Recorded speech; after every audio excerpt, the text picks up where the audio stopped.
ఇంత అద్భుతమైన వేదిక పైన మీ అందరి ఆశీస్సులతోటి వేదికను అలంకరించిన గౌరవ మంత్రివర్యులు, గౌరవ పార్లమెంట్ సభ్యులు, గౌరవ శాసన మండలి సభ్యులు, గౌరవ శాసనసభ్యులు, అదేవిధంగా పార్టీ కోసం అహర్నిశలు కృషి చేసిన మన జనసేన పార్టీ నాయకులు, మా అందరికన్నా మీరు ఈ కార్యక్రమం ఈరోజు జరుగుతోందంటే మీ వల్లనే.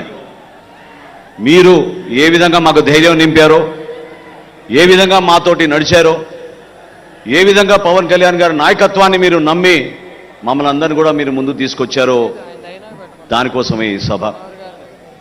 ఇది పవన్ కళ్యాణ్ గారికి కృతజ్ఞత చెప్పాలి, పిఠాపురం ప్రజలకి కృతజ్ఞత చెప్పాలి, మన జన సైనికులకి, వీర మహిళలకి కృతజ్ఞత చెప్పుకోవాల్సిన సందర్భం ఇది. 11 సంవత్సరాలు పూర్తయినాయి, 12వ సంవత్సరంలోకి అడుగు పెడుతున్నాం. చాలా కష్టమైన ప్రయాణం, అనేక అవమానాలు, అనుమానాలు, సమయం సందర్భం లేకుండా మన నాయకుడిని అనేక సందర్భాల్లో ఇబ్బంది పెట్టిన రోజులు మనం మర్చిపోలేం. ప్రతి ఒక్కరిని గౌరవించారు ఆయన. తనతో పాటు నిలబడి ప్రయాణం చేసిన ప్రతి ఒక్కరిని గౌరవించారు. కొంతమంది నిలబెట్టుకోలేకపోయారు. కానీ ఒక నమ్మకంతో ఈ ప్రస్థానం పవన్ కళ్యాణ్ గారితో చేసేది మనం మన రాష్ట్రం కోసం, మన ప్రజల కోసం, మన బిడ్డల భవిష్యత్తు కోసం అని నమ్ముకున్న ప్రతి ఒక్కరు కూడా ఈ రోజున ఇంత అద్భుతంగా మీ ముందున్నాం. అసలు ఈ పార్టీ ఏంటి అన్న వాళ్ళు ఈ రోజున ఇదిరా పార్టీ అంటే అనే లెక్కకి ఈరోజు జనసేన పార్టీ ఎదిగింది. దాని వెనక కష్టపడి జెండా మోసిన మన జన సైనికులు, సొంత కుటుంబంలో కూడా అనేక సందర్భాల్లో 500 రూపాయలు క్రియాశీలక సభ్యత్వం కట్టాం అని చెప్పడానికి కూడా పాపం ఇబ్బంది పడి ఆర్థికంగా నిలబడలేని వ్యక్తులు కూడా పార్టీకి నిలబడ్డారు. మర్చిపోలేని సంఘటనలు, మర్చిపోలేని కార్యక్రమాలు. జనసేన పార్టీ మాత్రం ఎప్పుడు కూడా ప్రజల పక్షాన నిలబడింది, మీకోసం నిలబడింది. పవన్ కళ్యాణ్ గారు ఒకటే మాట అన్నారు, 2017-18 సమయంలో నేను పార్టీలో చేరే సందర్భంలో అసలు మన భవిష్యత్ ఏంటి అని అనుకున్నప్పుడు పదవుల గురించి కాదు మేము మాట్లాడింది. ఆయన ఆ రోజు కోరింది మనం కష్టపడి ఒక అద్భుతమైన యువతరాన్ని నాయకత్వంగా మనం మార్చగలిగితే అదే చాలు మనకి ఈ ప్రయాణంలో, అంతకన్నా ఏంటనే మాట ఆయన అన్నారు. ఆలోచించండి ఒకసారి. ఈ రోజున పార్టీ నిర్మాణం అనేది చాలా కష్టమైన పని. ఒక సంవత్సరంలోనో, ఒక 4 రోజుల్లోనో, నెల రోజుల్లోనో జరగదు. ఈరోజు జనసేన పార్టీలో 12,32,000 మంది క్రియాశీలక సభ్యత్వం తీసుకున్నారంటే 11 సంవత్సరాల నుంచి పవన్ కళ్యాణ్ గారు ఎంత కృషి చేశారో, ఏ విధంగా ఒక ఆలోచన విధానాన్ని ప్రజల్లో తీసుకురావడానికి ఆయన చేసిన ప్రయత్నాన్ని మీరందరూ కూడా గుర్తుపెట్టుకోవాలి.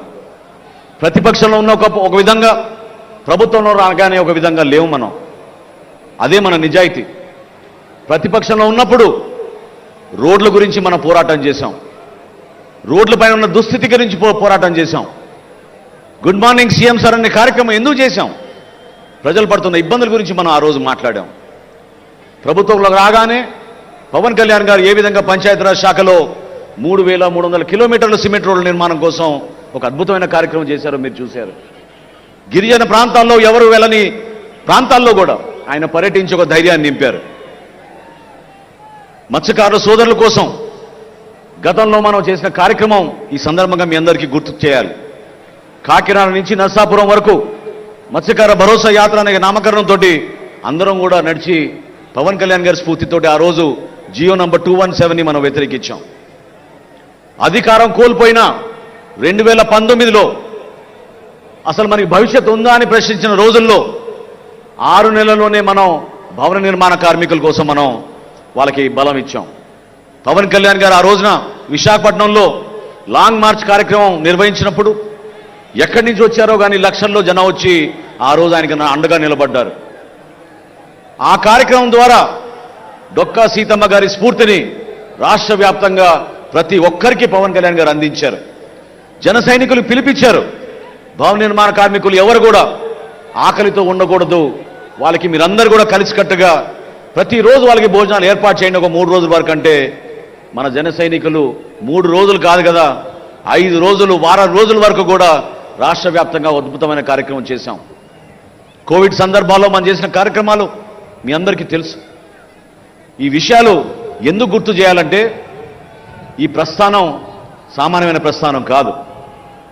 ప్రతి సందర్భంలో, ప్రతి అడుగులో కూడా అనుమానాలు, అవమానాలు ఎదుర్కొంటూ ఒక పట్టుదలతోటి ప్రజల కోసమే మనం వచ్చాం, రాష్ట్రం కోసమే మనం వచ్చాం, దేశం కోసం మనం పనిచేద్దాం అనే నినాదాలతో పవన్ కళ్యాణ్ గారు మనం నడిపించారు. రైతుల కోసం మండపేటలోనూ, కాకినాడలోనూ ఆ రోజు దీక్షలు చేశాం.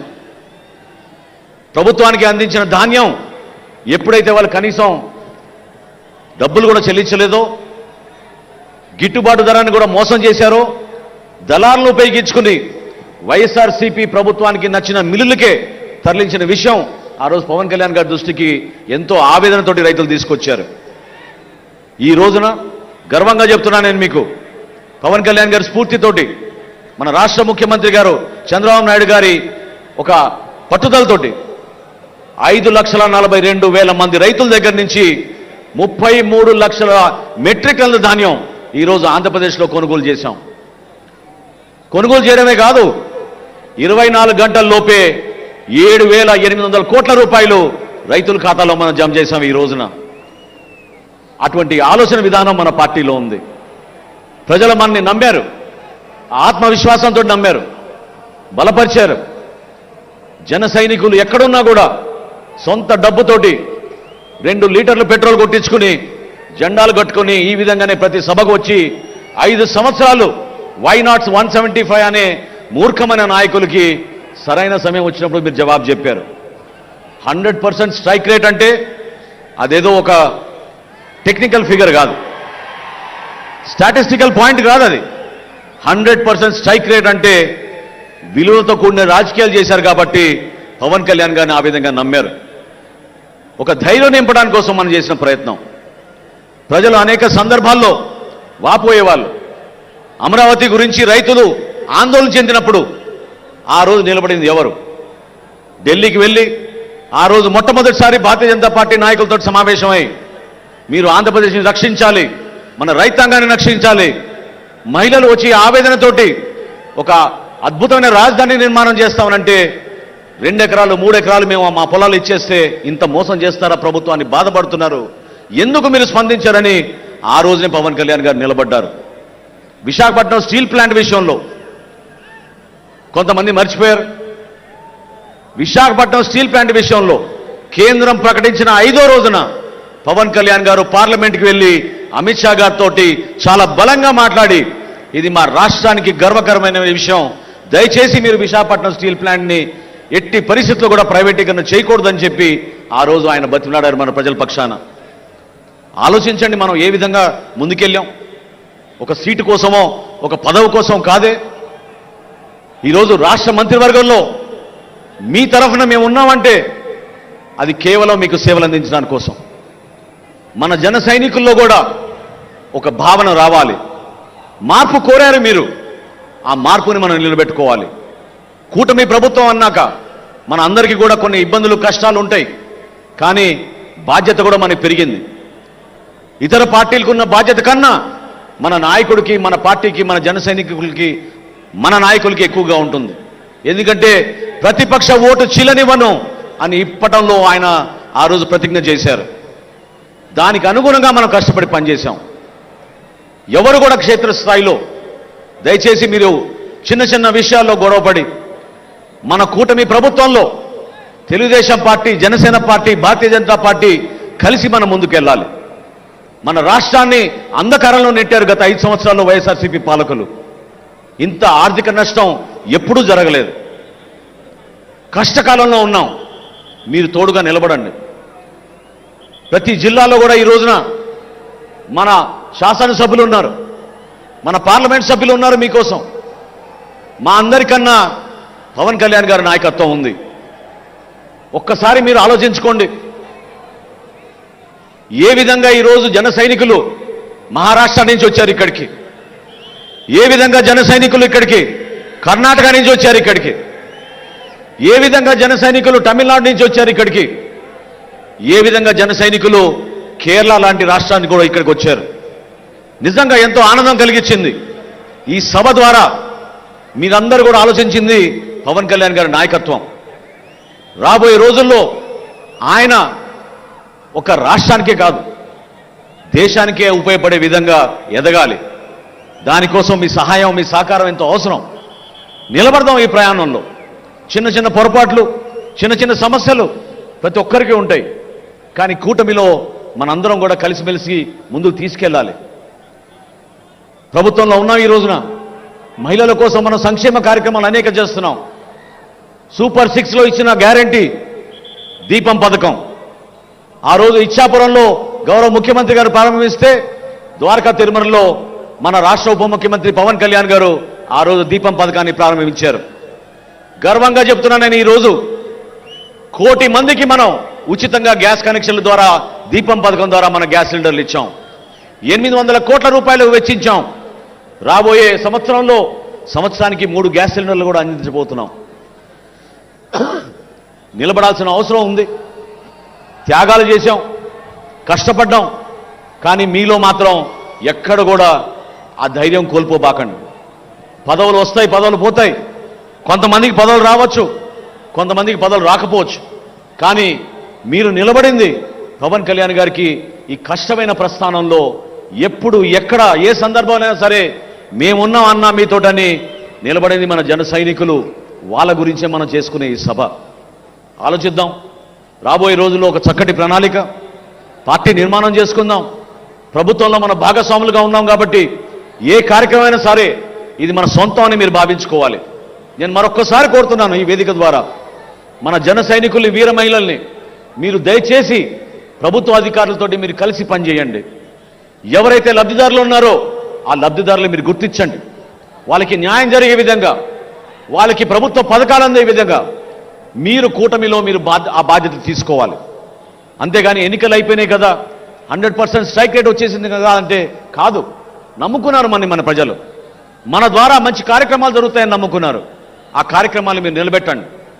జనసేన పార్టీ ఎప్పుడు ప్రజల పక్షాన నిలబడుతుంది. ఎప్పుడు కూడా సామాన్యుల కోసమే నిలబడుతుంది.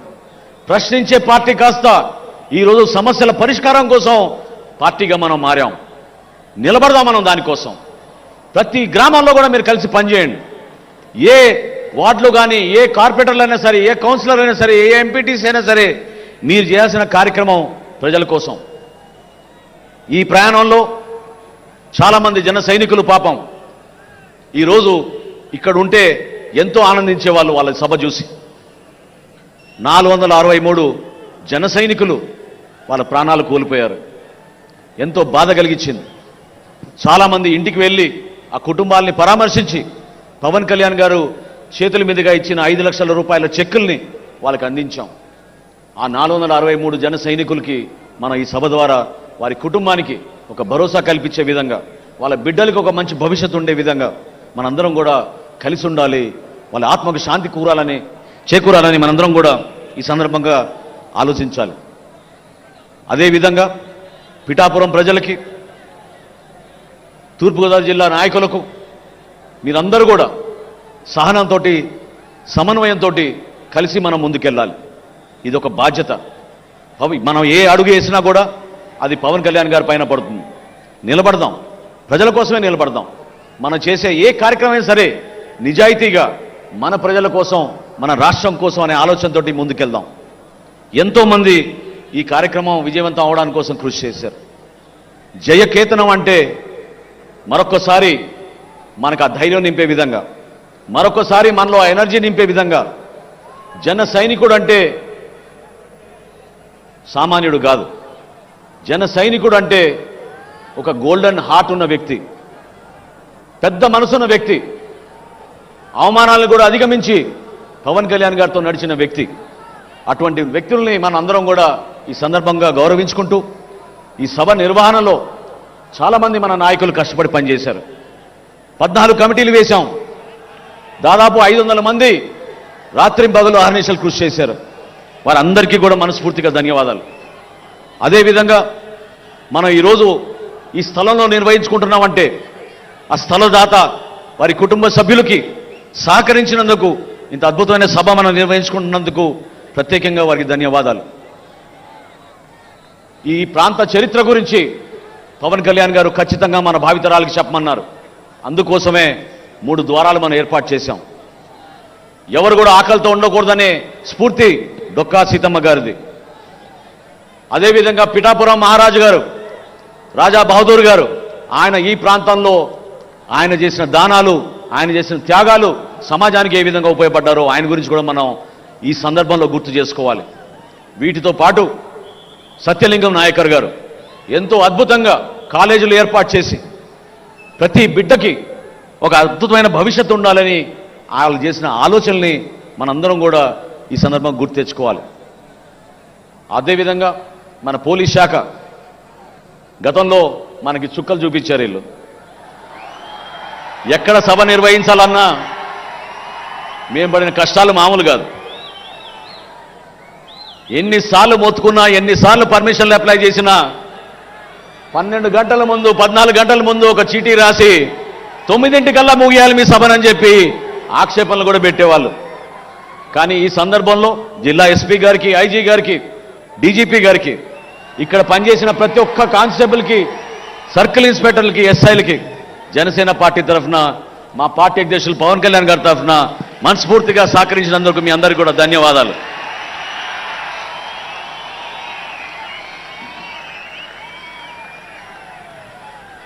ఈ కష్టకాలంలో మనతో పాటు నిలబడిన మన వాలంటీర్స్, ఇందాక చూశారు మీరు ఏ విధంగా వాళ్ళు నిలబడ్డారు. జనసేన పార్టీ ఈరోజు మీటింగ్లు జరుపుకుంటున్నామంటే, ఒక డిసిప్లిన్ విధానంలో జరుపుకుంటున్నామంటే, పాపం వాళ్ళకి గాయాలైనా కూడా, కాళ్ళు బెనికినా కూడా, చేతికి ఫ్రాక్చర్లు అయినా కూడా వాళ్ళు నిలబడి మీకు సేవ చేయాలనే ఆలోచనతోటి మన వాలంటీర్స్ నిలబడ్డారు. మనస్ఫూర్తిగా వాళ్ళు కూడా ఈ సందర్భంగా పార్టీ అధ్యక్షులు పవన్ కళ్యాణ్ గారి తరఫున, మనందరి తరఫున వారికి ధన్యవాదాలు. ఒక్కసారి చివరిలో మీరందరూ కూడా గుర్తుపెట్టుకోవాల్సింది, స్ఫూర్తి నింపే కొన్ని సంఘటనలు ఉన్నాయి. అమరావతి రైతుల విషయంలో కానివ్వండి, జనవాణి కార్యక్రమం మన విశాఖపట్నంలో జరుపుకున్నప్పుడు ఏ విధంగా పవన్ కళ్యాణ్ గారిని 3 రోజులు నిర్బంధించారో నోవోటెల్ హోటల్లో ఆ రోజు మీకు గుర్తుంది. గోవిందమ్మ అనే ఒక తల్లి తన బిడ్డతోటి అక్కడ కూర్చుని ఆ రోజు బీచ్ పైన స్ఫూర్తిదాయకంగా రాత్రంతా నిలబడి మా అన్నని మాత్రం అరెస్ట్ చేయకూడదు, మేము అన్నని కాపాడుకుంటామని ఆ రోజు గోవిందమ్మ నిలబడింది. నిజంగా మీకు మనస్ఫూర్తిగా మీకు నమస్కారాలు. పార్టీని తన బిడ్డతో పోల్చిన ఒక తాపీ మేస్త్రి ఈశ్వర్ గారు 50,000 రూపాయలు ఇచ్చారు ఆ రోజు ఇప్పటం సభకి. ఆయన ఒక దాతగా, ఒక స్ఫూర్తిదాయకమైన దాతగా నిలబడ్డాడు. ఈశ్వర్ గారిని మనం ఎప్పుడూ మర్చిపోలేం. ఎందుకంటే పార్టీ ఇంత దూర ప్రయాణం చేయగలిగామంటే, నేను పవన్ కళ్యాణ్ గారితో పాటు ప్రతిరోజు నేను దాదాపు నడిచాను కాబట్టి నాకు తెలుసు. ప్రతిసారి సొంత డబ్బులు ఆయన ఇచ్చారు. పార్టీ కార్యక్రమం ఏదన్నా కూడా మన జన సైనికుల కోసం, చివరికి సభ్యత్వం విషయంలో కూడా పవన్ కళ్యాణ్ గారు నిధులు ఇచ్చేవాళ్ళు. కౌలు రైతులు ఆత్మహత్య చేసుకుంటే వాళ్ళ కుటుంబాలని ఆదుకోవడానికి 5 కోట్ల రూపాయలు విరాళం ఇచ్చిన ఏకైక నాయకుడు భారతదేశంలో పవన్ కళ్యాణ్ గారు. ఈ కార్యక్రమాలు మనం గుర్తుపెట్టుకోవాలి. అవే మనకి స్ఫూర్తినిచ్చినాయి. ఈ కార్యక్రమాల ద్వారానే మన పార్టీని మనం ముందుకు తీసుకెళ్దాం. 100% స్ట్రైక్ రేట్ అయిపోలేదు. 100% స్ట్రైక్ రేట్ రాబోయే స్థానిక సంస్థల ఎన్నికల్లో కూడా మనం అది తీసుకురావాలి. ప్రతి ఎంపీటీసీ గెలవాలి, ప్రతి జెడ్పీటీసీ గెలవాలి, ప్రతి కౌన్సిలర్ గెలవాలి. కూటమి విజయం సాధించే విధంగా మన అందరం కూడా మనస్ఫూర్తిగా చేయాలి. చివరిలో రేపటి రోజున పవన్ కళ్యాణ్ గారి కోరికది, మీరందరూ కూడా నిలబడతారని నేను ఆశిస్తున్నాను. రేపటి రోజున సభ ముగిసిన తర్వాత ఈ ప్రాంతం మొత్తం స్వచ్ఛ ఆంధ్రప్రదేశ్గా మనందరం కలిసికట్టుగా ఏ రాజకీయ పార్టీ చేయని విధంగా మనం కార్యక్రమాల్లో పాల్గొని కేవలం చెత్తనే కాదు, ఫ్లెక్సీలు, జెండాలు, ఇతర పార్టీల జెండాలు కూడా గౌరవంగా తీయాలని పవన్ కళ్యాణ్ గారు చెప్పడం జరిగింది. దాన్ని మనం నిలబెట్టుకుందాం. పిఠాపురం ప్రజలకి మరొకసారి నేను మనస్ఫూర్తిగా ఒక అద్భుతమైన విజయం అందించినందుకు పవన్ కళ్యాణ్ గారిని ఈ విధంగా రాష్ట్రానికి ఉప ముఖ్యమంత్రిగా చేసినందుకు వారికి ప్రత్యేకంగా ధన్యవాదాలు తెలుపుతూ, కూటమి ప్రభుత్వంలో మనకున్న బాధ్యతని మీరు నిలబెట్టండి, కలిసి పనిచేద్దాం. ఈ జనసేన పార్టీ ప్రజల కోసం నిలబడుతుందని ఈ సందర్భంగా తెలుపుకుంటూ నాకు ఈ అవకాశం కల్పించిన పార్టీ అధ్యక్షులు పవన్ కళ్యాణ్ గారికి మనస్ఫూర్తిగా ధన్యవాదాలు తెలుపుకుంటూ సెలవు తీసుకున్నాను. జై జనసేన, జై జనసేన. గౌరవనీయులు మన పార్టీ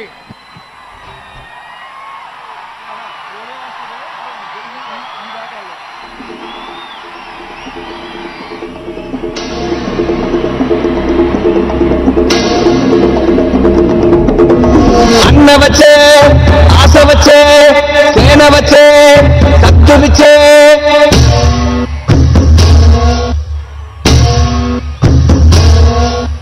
గలగల గల గాజులెగిరే కుండాలకు గుండె చెదిరే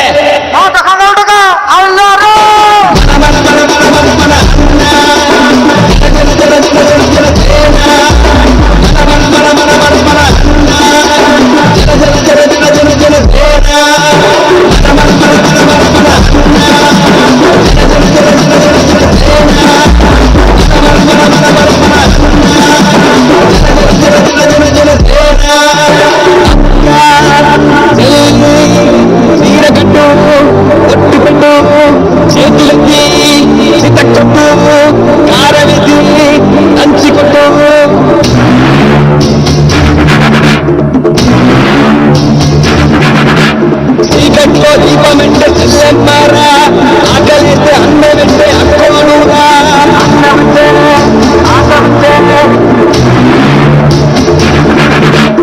అల్లమ్మలు, రుద్రమ్మలు, ఐరమ్మలు, మా అమ్మలు పోరంటే ఎదురొచ్చే తెలుగు వీర మహిళలు,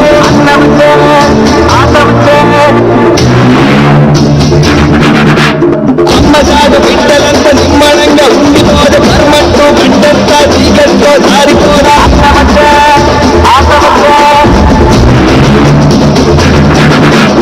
అక్కలకు దిక్కలేసే రక్కసులకు రకడమచ్చ తల్లి తల్లి తిరగబడిన తలబంతులు పైకి లేచే అక్క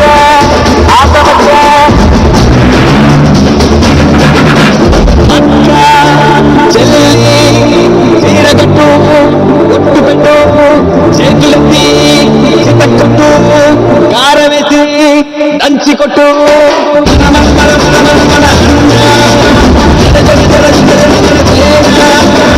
మన